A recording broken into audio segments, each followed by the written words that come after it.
Hello everybody and welcome to A Shade of Blue. I don't know much about this game, but you know me and itch.io games. I don't look too far into them. I don't want spoilers. December 17th. 20-something century. 3 a.m. We don't even get like the 100 years. The night was deep. While the rest of the city slept silently, I sat awake, my attention diverted onto one location. I peered through my binoculars at a trailer that was just around the corner of the construction site across from me. Nothing. I sighed and shifted blankly through our case files. Construction site drop-off. The construction site on North Grand and 15th has been a popular location for dangerous substances to be dropped off and subsequently traded between dealers. That substance has been showing up in multiple smaller cases and could potentially pose a problem if it's circulated enough through the city. We've pinpointed the drop location based off testimonies from the smaller dealers that are looking to catch one of the higher profile dealers that are dropping off. I closed the manila folder and shut my eyes for a moment. Me and my partner, Tanya, were assigned to this stakeout mission as part of the larger operation to catch a dangerous substance that's been crawling the streets. We have been here just about 3 days and 3 nights now, and we've had little to report other than the small profile dealers coming in and out for pickups. Very cute. It's very cute. I sighed to myself and rubbed my eyes. Hey, Jasmine. I opened my eyes and saw Tanya sitting across the table from me. Hey, I thought you had another hour on your sleep schedule. It's only 3. Why don't you go back? I woke up half an hour ago. Couldn't sleep. I can cover you if you'd like. No, it's okay. I could use some company though. It's been dead quiet all night. No one used to the dropout point? Nobody used the drop point. Wow, I'm so bad at reading. Nope, not even so much as a peep over there. Dealers need to sleep too. Ah, that's true. No rest for the wicked, however. Speaking of no rest, our team dropped off some supplies while you were asleep. There's some water if you want to help yourself. Don't mind if I do. Tanya gets up and takes a water bottle as well as a granola bar from her supply box. I looked out into the night sky as Tanya fixed herself a snack. The moon, it's so blue tonight. I whispered under my breath, and a soft, cold breeze picked up my words and drifted out under a crack in the window. The blue moon cast its rays over the city, a layer of mist-like light glistening over endless skyscrapers. It was daunting but beautiful. I felt something stir inside me. Something inexplicable. I felt the moon looking back at me and my feelings and my secrets. I felt exposed, but not uncomfortable. It seems I was lost in thought once more because Tanya had quietly sat down again and was reviewing the case papers on the table. I stared at her as she silently shifted through the papers. Tanya sighed gently before looking up back at me. Flustered, I looked back out at the moon. Did you want to check the case? I'll look at them later. Tanya sits forward and takes a sip of her water. She picked up the binoculars and took a look at the trailer, much like I did earlier. It looks completely untouched. We've been here 3 days now, and I haven't seen anything. Yeah, I've been writing reports of the usual suspects lingering around the trailer, but no one's come out with anything odd. Tanya sighed and sat back, placing the binoculars back on the table. The moon twinkled in her eyes before she sat back, away from the soft light. I couldn't stop looking at her. Hey, can I tell you something?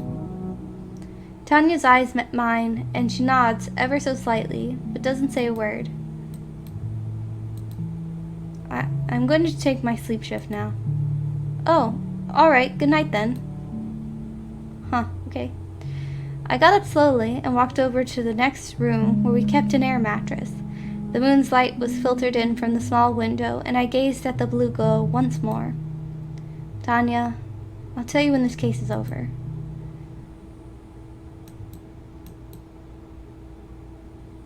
The night was deep. While the rest of the city slept silently, I woke up from my slumber in a cold sweat. There was a faint blue light filtering through the window. I got up and walked towards the light source, a small window facing the city. The city was covered in a thick fog, which felt thicker than when supplemented by the soft glow of the moon barely shining through the skyscraper-dwelling clouds. I blinked a few times, letting my eyes adjust as much as they could to the darkness. Thanks to the glow of the blue moon shining in from outside, I could see faint outlines of objects in my environment. It seems to be an apartment. I rattled the doorknob across the way from the window, but it wouldn't budge. What? It felt like there was a barricade barring the other side of the door. I threw the light switch, but nothing happened. Okay, where am I? Tanya. I scanned the room. I was asleep on that couch, but I haven't any idea how I got in this apartment. That's not even mine. I patted my pockets for any possessions. However, I found nothing on my person, not even my phone. Are we Tanya? I thought we were Jasmine.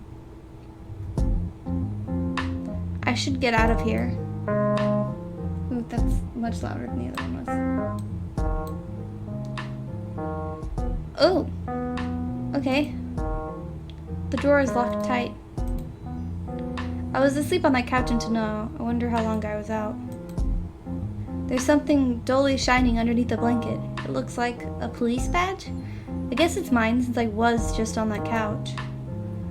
Wait a minute, I still have mine hanging around my neck. So this must be Jasmine somehow. There's a newspaper dated a few months back, when our precinct made a huge drug bust. That was all faked. Jazz and I didn't agree with the rest of the team in planting drugs on innocents, along with doing other dirty misdeeds that would get them easy busts. We never even gotten along with the rest of the precinct because of that. Oh, yeah. Look, a key. How did I not notice sooner? A small key. It looks far too small to be the room key. Good night. I used the small key and the drawer unlocked. There's a small notebook, but it has a number lock on it. Maybe Jasmine's birthday will work. Didn't work. Thought so. It'd be too obvious anyway. What 4-digit number could fit in here? Those are photos of Jasmine, my partner on the force. Shoot, Jazz. That's right, we're supposed to be on a stakeout, and how am I in her apartment? I need to get out of here somehow. It's a flip clock. It seems to be broken. The time reads 23:57. Okay. No, I was gonna see if... Oh, there she goes. I guess I could try the time that was on the clock. There we go. 23:57. Who am I kidding? What are the chances that such arbitrary numbers would work? It worked. It worked?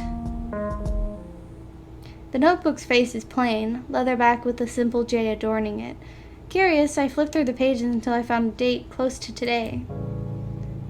December 12th.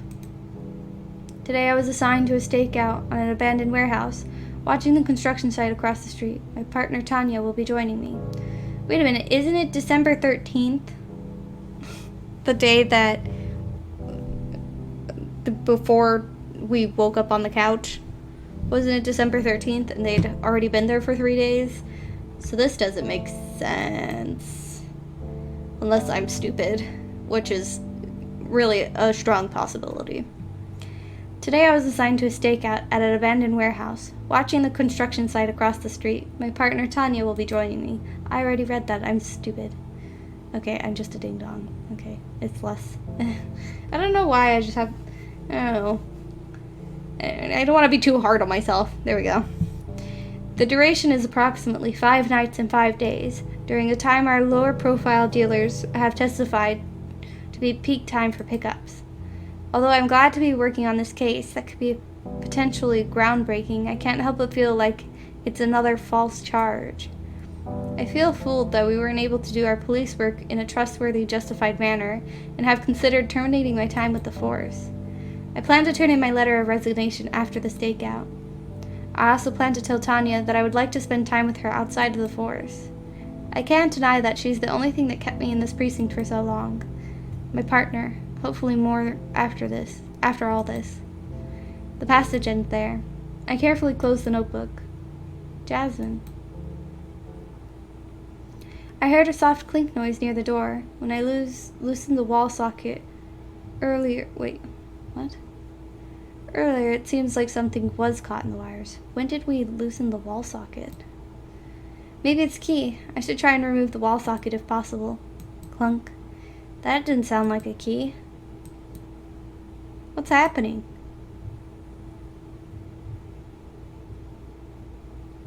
What just happened? The night was...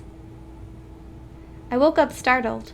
I looked at the time, 4:30. I only slept for an hour and a half. I pulled myself up from my sleep and went into the main room where Tanya was. Or rather, where Tanya should have been. Tanya? I asked the empty chair around where she sat just over an hour ago. The table looked untouched. Among all the files, tools, I spotted her phone, which was smashed. What's going on here? I took out my phone and quickly dialed our precinct. Ring, ring. Detective... what? Sue? What's up? Tanya. No, Detective Lynx. Have you heard from her? Negative. There hasn't been any reports from her for the last 45 minutes. We were expecting some movement at the drop point around this time, too. What is the meaning of this? I looked out at the construction site and was shocked. The trailer.